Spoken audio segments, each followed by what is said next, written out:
السلام علیکم ورحمۃ اللہ وبرکاتہ۔ ایک اور نہایت ہی اہم ہمارے بھائی کا سوال ہے کہ شوال کے 6 روزوں کی شرعی حیثیت کیا ہے؟ کیا انہیں عید الفطر کے فوراً بعد رکھنا چاہیے یا متفرق طور پر بھی رکھے جا سکتے ہیں؟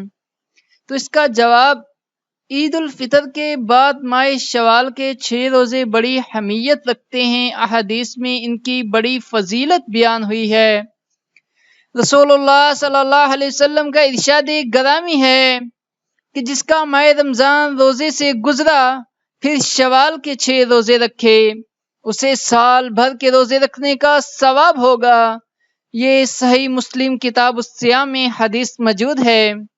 حضرت ابن عمر رضی اللہ تعالی عنہ کی روایت میں یہ فضیلت ایک دوسرے انداز میں بیان ہوئی ہے۔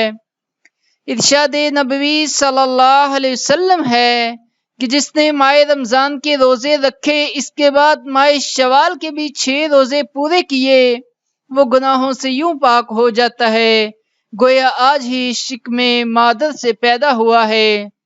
اسی طرح حضرت صوبان، حضرت ایوب انصاری، حضرت ابو ہریرہ، حضرت ابن عباس اور حضرت عازب رضی اللہ تعالی عنہم سے بھی ماہ شوال کے 6 روزوں کے متعلق احادیث مروی ہیں۔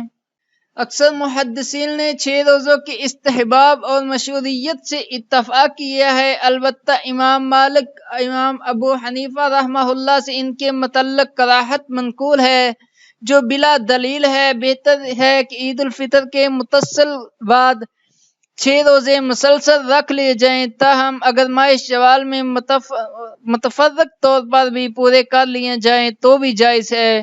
اللہ ہم سب کو دین کی سمجھ بوجھ عطا فرمائے۔ جزاک اللہ۔